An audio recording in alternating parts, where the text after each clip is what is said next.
Imagine pulling off a crime so bold, so flawlessly calculated, and so mysterious that more than 50 years later, with satellites, advanced forensics, artificial intelligence, and the incomparable investigative power of the FBI, no one has been able to solve it. No arrests, no confirmed suspects, no traceable money, not even a confirmed body. All that remains is a name, a legend, and the most fascinating unsolved financial hijacking in American history. This is the story of the man who became a ghost in the sky. A man who walked onto a plane dressed like a businessman and walked off into a storm, carrying what would be over $1.4 million today. A man history knows as D.B. Cooper. On November 24, 1971, Thanksgiving Eve, a busy time in airports across the country, a calm, neatly dressed man in a dark suit, black tie-polished shoes, and iconic sunglasses walked into Portland International Airport with the quiet confidence of someone who had rehearsed every detail. He purchased a one-way ticket to Seattle for $20 in cash under the name Dan Cooper, a name that would later be mistaken as D.B. Cooper by the media. Security in 1971 was relaxed. No ID checks, no luggage scans, no metal detectors, so nothing about him drew suspicion. He boarded Northwest Orient Airlines, Flight 305, a short 30-minute trip with only 36 passengers. He sat near the back in seat 18C, lit a cigarette, ordered a bourbon and soda, and waited with the calmness of a man on a routine business trip. But inside the briefcase he carried was the key to a financial crime that would puzzle the world for decades.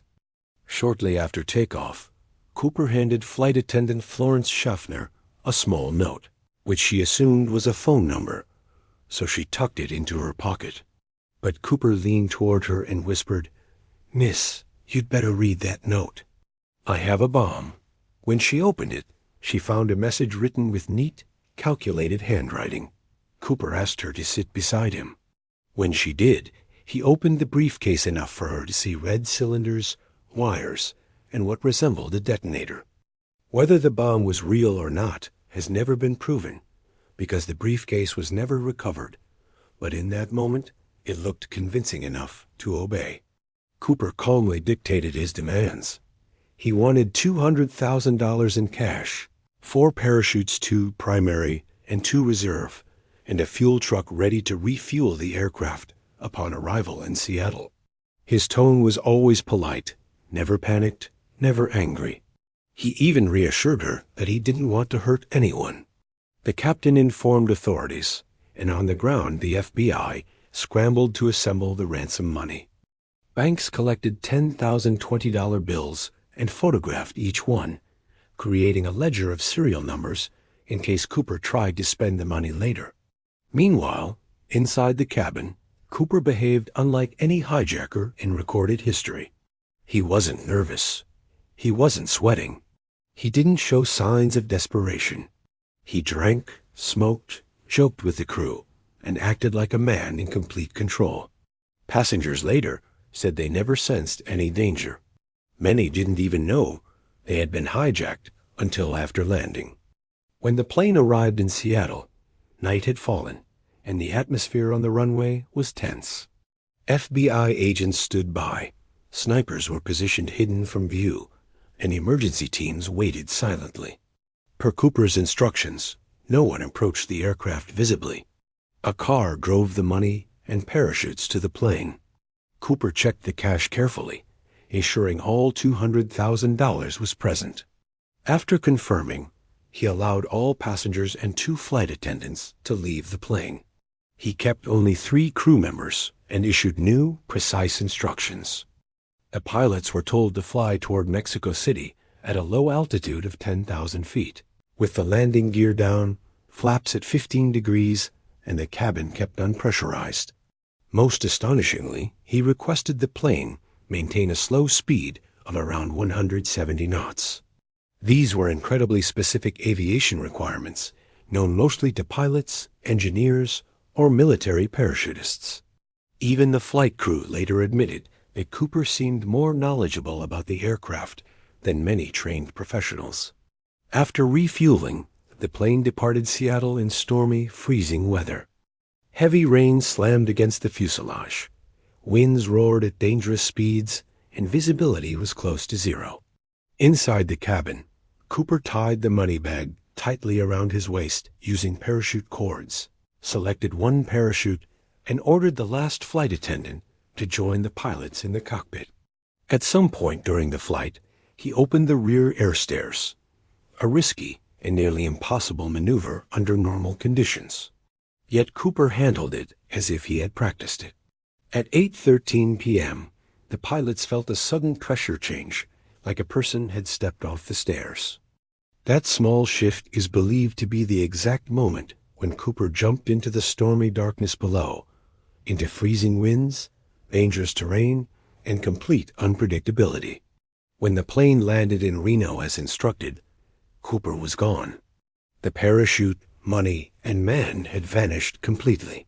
The FBI immediately launched North a Northwest hijacking investigation, which became one of the largest manhunts in American history.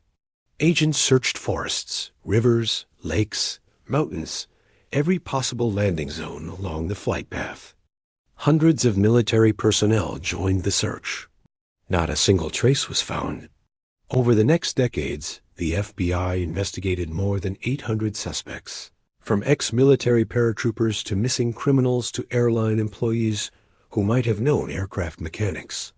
Some suspects came tantalizingly close, but none could be definitively connected to Cooper or the ransom money. One man, Richard Floyd McCoy, pulled off a similar skyjacking months later, but despite similarities, the FBI concluded he was not Cooper. Another suspect, Dwayne Weber, confessed on his deathbed, but evidence was insufficient. The case grew stranger in 1980 when an 8-year-old boy named Brian Ingram found 3 bundles of decaying $20 bills while digging in the sand along the Columbia River. The serial numbers matched the Cooper ransom money, yet the location made no sense. Investigators couldn't determine whether the bills had washed downstream, were buried intentionally, or were dropped accidentally by Cooper. It was the only physical piece of evidence ever found. The big questions persisted. If Cooper died during the jump, where was the body? If he survived, why did none of the serial numbered bills ever reappear in circulation? Why would a criminal smart enough to pull off a flawless hijacking never spend the money? Many believe Cooper was a military veteran from World War II or Vietnam, skilled in parachuting and survival. Others think he was an aircraft engineer or airline worker who understood how to manipulate the Boeing 727. Some say he died during the jump, overwhelmed by the storm and terrain. Others argue he survived, changed his identity, and lived quietly, never spending the ransom bills to avoid detection. In 2016, after 45 years of chasing dead ends, the FBI officially closed the active investigation, stating that all reasonable leads had been exhausted. However, the case remains open to new evidence, and enthusiasts, amateur detectives, and professional investigators continue searching for answers. The legend of D.B. Cooper has become a cultural phenomenon, inspiring films, documentaries, books, songs, and endless debates. Cooper stands as a symbol of the perfect crime. No violence, no casualties, no confirmed identity, and no conclusive ending. He remains the only hijacker in U.S. history to escape without a trace. His cool demeanor, precise knowledge, and fearless jump into the storm have made him something between a criminal mastermind, a folk hero, and an unsolved puzzle. Even today, decades later, people examine flight paths, analyze weather, data study parachute techniques, and inspect the geography of the Pacific Northwest, trying to answer the same question that haunted investigators for half a century. Who was D.B. Cooper, and what happened after he jumped? Did he die moments after leaping into the night? Did he walk out of the forest with a bag full of money and start a new life? Did he hide the money and never return to retrieve it? Every theory is possible, yet none proven. And maybe that is why this mystery remains so captivating. It is a crime that challenged the system, embarrassed the FBI, and defied all logic. This is Retro Finance Files, and if you enjoyed this deep dive into history's most brilliant unsolved financial scam, make sure to like, share, and subscribe for more stories of hidden money, forgotten crimes, and mysterious financial events. Hit the bell icon so you never miss an episode, and comment below which story you want us to uncover next. Thank you for watching, and until next time, stay curious, stay informed, and stay fascinated by the mysteries that money leaves behind.